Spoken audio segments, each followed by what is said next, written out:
अगर आप ही का शासन हो, आप ही का प्रशासन हो, आप ही की सरकार हो, सरकार में अगर आप मंत्री हो और फिर भी आपको तवज्जो ना मिलती हो, आपकी बात ना सुनी जाती हो, तो कैसा लगेगा? आपको जानना है कि क्या होगी स्थिति, तो ये वीडियो देखिए।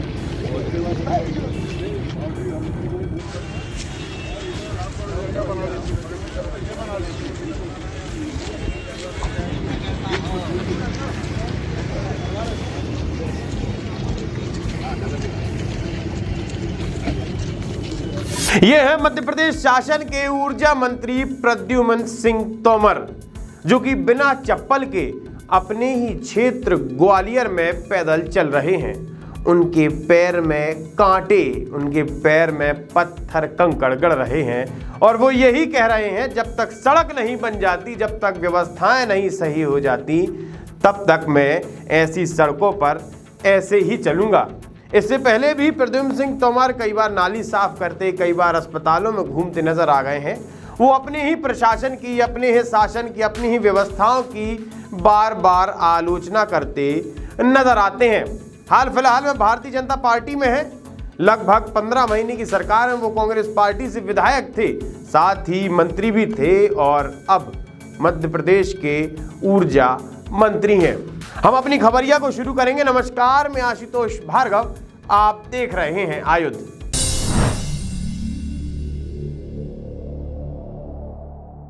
देखिए, त्योहार आ रहा है, दीपावली नजदीक है, 2 दिन बाद दीपावली है। ऐसे में आप भी अपने अपने घरों की तैयारियों में लग गए होंगे। सामान लेना, ले जाना, पकवान बनना, सर्किट लगना, पटाखे लेना, ये सारी व्यवस्थाएं बाकायदा अच्छे से चल रही होंगी। लेकिन जब मिठाइयों की बारी आती है, तो जब हम मिठाई की दुकान पर पहुंचते हैं, तो वहां पर रंग बिरंगी, अच्छी, बुरी, महंगी, सस्ती, हर प्रकार की मिठाइयाँ आपको रखी मिल जाएंगी। लेकिन क्या आपको पता है कि जो मिठाइयाँ वहाँ रखी हैं, जिन पर लिखा है शुद्ध घी से निर्मित, शुद्ध मावे से निर्मित ये मिठाइयाँ हैं, क्या वो सच में शुद्ध मावे की है? इन दिनों नकली खाद्य पदार्थों को लेकर लगातार छापेमार कार्रवाई हो रही है। बात करें क्राइम ब्रांच की या फिर पुलिस फोर्स की, लगातार जो नकली तरीके से खाद्य पदार्थ बना रहे हैं, उन पर छापेमार कार्रवाई हो रही है।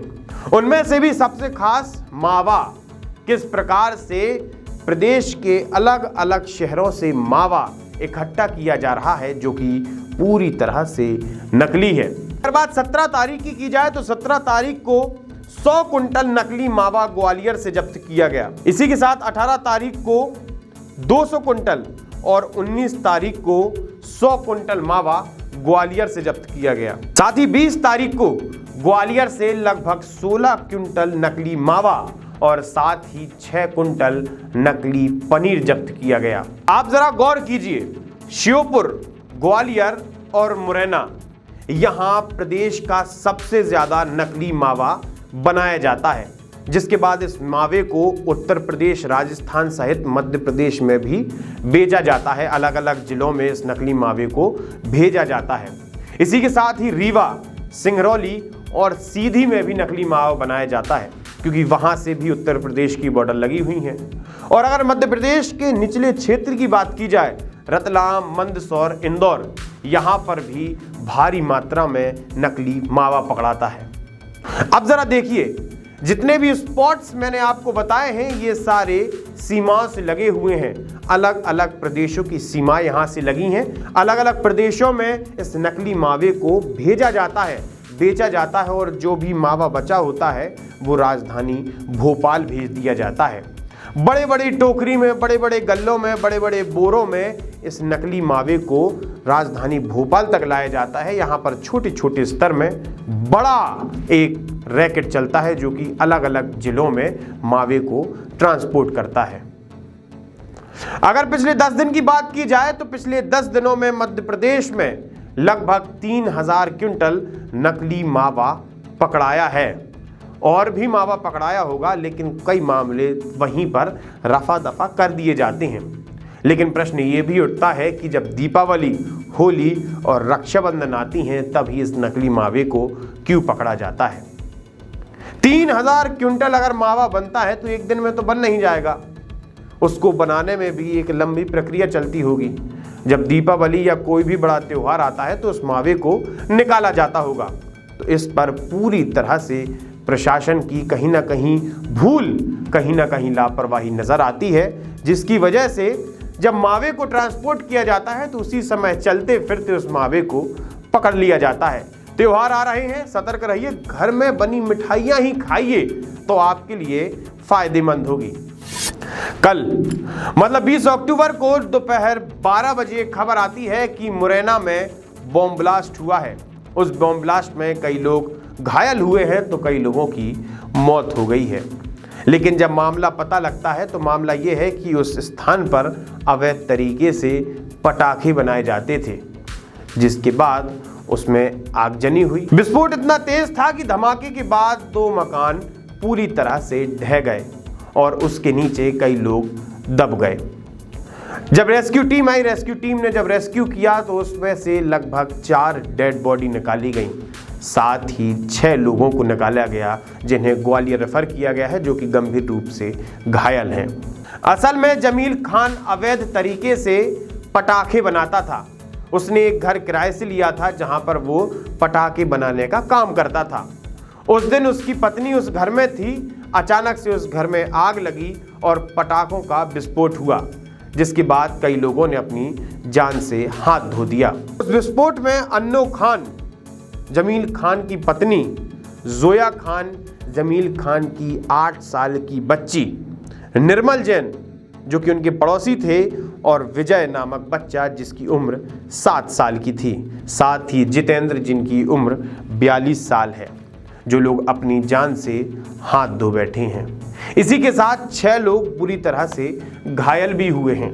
घटना के तुरंत बाद मध्य प्रदेश शासन के गृह मंत्री डॉक्टर नरोत्तम मिश्रा ने तुरंत ये आदेश दिए हैं कि मध्य प्रदेश में जिस स्थान पर भी अवैध तरीके से पटाखे बनाए जा रहे हैं, अवैध तरीके से बारूद का काम किया जा रहा है, उन कामों को प्रतिबंधित किया जाए। जिसके बाद लगातार कार्रवाइयां चल रही हैं। साथ ही उस क्षेत्र में पदस्थ टीआई, उनके साथ 3 लोगों को और सस्पेंड किया गया है। उस बीट के जो थानेदार प्रभारी थे उन्हें निलंबित किया है, हेड कांस्टेबल को निलंबित किया है, आरक्षक को निलंबित किया है। 4 लोग निलंबित कर दिए। जांच में टीआई एसडीओपी को भी लिया है और पूरे प्रदेश में इस तरह की जो संग्रहण बारूद का किसी ने न किया हो, इकट्ठा न किया हो, इसके लिए पूरे प्रदेश की पुलिस को अलर्ट किया, बिल्कुल रूप से, और इसलिए पूरे प्रदेश में अलर्ट किया। लेकिन फिर एक प्रश्न उठता है कि उन पटाखों की मैन्युफैक्चरिंग तो लगभग 1 साल से चल रही होगी। 1 साल से उन पटाखों को बनाने का काम चल रहा होगा, लेकिन जब आग लगी, जब विस्फोट हुआ, जब घर गिरे, जब लोगों की जान गई, उसके बाद ही प्रशासन की आंखें क्यों खुली?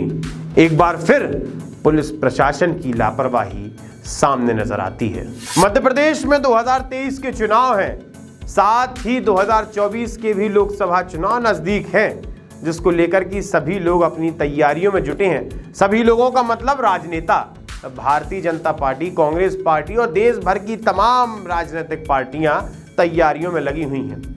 इसी के साथ कांग्रेस पार्टी की भारत जोड़ो यात्रा भी चल रही है। भारत जोड़ो यात्रा केरला से शुरू हुई, कर्नाटक क्रॉस कर गई है, जिसके बाद मध्य प्रदेश में भी भारत जोड़ो यात्रा आने वाली है। मतलब नवंबर के अंत में और दिसंबर की शुरुआत में भारत जोड़ो यात्रा मध्य प्रदेश के लगभग 3 से 4 जिलों में होती हुई आगे निकल जाएगी। हमने पूछा कि भोपाल क्यों नहीं आ रही, चूंकि भोपाल राजधानी है। तो कांग्रेस पार्टी के नेताओं ने कहा है कि जो रूट तय किया गया है, उसके अनुसार ही भारत जोड़ो यात्रा चल रही है। इसी के साथ ही भोपाल से सांसद साध्वी प्रज्ञा सिंह ठाकुर ने यह बयान दिया है कि भारत जोड़ो यात्रा से भारत जुड़ेगा तो नहीं, भारत पहले से ही जुड़ा हुआ है, लेकिन कांग्रेस और टूट जाएगी। जिस प्रकार से अलग अलग प्रदेशों में, पूरे देश में ये स्थिति बनी हुई है कि किस प्रकार से कांग्रेस पार्टी के नेता धीरे धीरे उनसे दूर होते जा रहे हैं। सुनिएगा। भाजपा को इसका पूर्ण लाभ मिलेगा और मिलना चाहिए, क्योंकि जनता बहुत अच्छे से समझती है इस बात को कि जोड़ता कौन है और घटाता तोड़ता कौन है। इसलिए ये सब बातें जो चल रही हैं अच्छा है अपनी तसल्ली के लिए।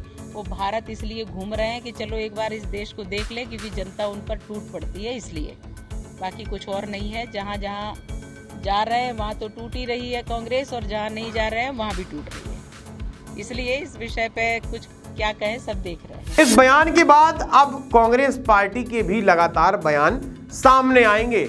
अब देखना है कि कांग्रेस पार्टी अपने बचाव में क्या कहती है, क्योंकि कांग्रेस पार्टी के नए नवेले राष्ट्रीय अध्यक्ष मल्लिकार्जुन खड़गे बन चुके हैं। अब तो कांग्रेस पार्टी के पास अच्छा खासा पावर आ गया है, नए अध्यक्ष बने हैं, नया कलेवर है, नई ऊर्जा है, लेकिन काम होगा गांधी परिवार के अनुसार। आप हमारे साथ जुड़े रहिए, देखते रहिए खबरिया। आप हमारे चैनल को सब्सक्राइब कर सकते हैं, फेसबुक पेज को लाइक कर सकते हैं, साथ ही इंस्टाग्राम और ट्विटर पर हम हैं, आप उन्हें फॉलो कर सकते हैं। हम बार बार कहते हैं लाइक कीजिए, फॉलो कीजिए, कमेंट कीजिए, सब्सक्राइब कीजिए।